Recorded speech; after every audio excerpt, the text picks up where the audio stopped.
انسانی جلد کی اندرونی ساخت۔ انسان کی جلد اندر سے کیسی دکھتی ہے؟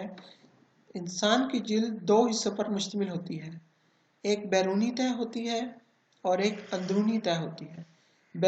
بیرونی تہہ بھی ہوتی ہے اور اندرونی تہہ بھی۔ اندرونی تہہ میں نروز ہوتی ہیں، خون کی نالیاں ہوتی ہیں اور پسینے کے غدود سویٹ گلینڈز ہوتے ہیں۔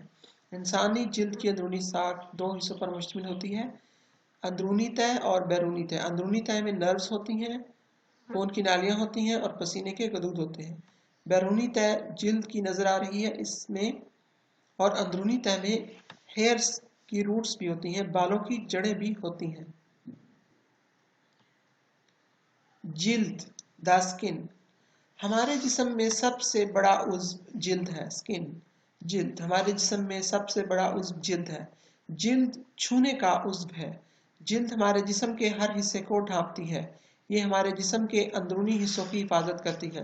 جلد میں کئی اقسام کے سیلز ہوتے ہیں جو درد، پریشر، چھونے، حرارت اور سردی کو محسوس کرتے ہیں۔ جلد میں کئی اقسام کے سیلز ہوتے ہیں جو درد، پریشر، چھونے، حرارت اور سردی کو محسوس کرتے ہیں۔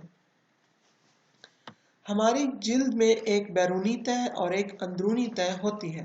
ہماری جلد میں ایک بیرونی تہہ اور ایک اندرونی تہہ ہوتی ہے۔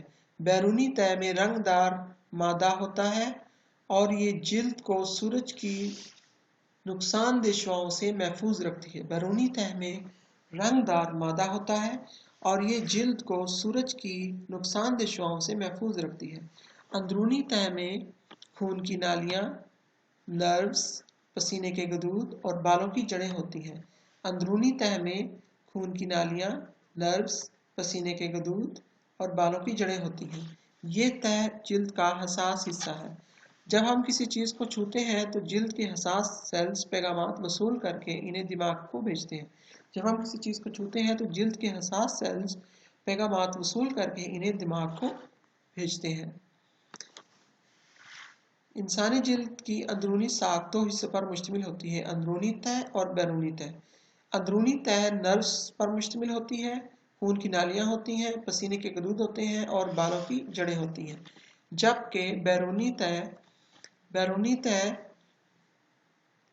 میں رنگ دار مادہ ہوتا ہے، یہ جلد کو سورج کی نقصان دہ شعاعوں سے محفوظ رکھتی ہے۔ تو یہ انسان کی جلد کی اندرونی ساخت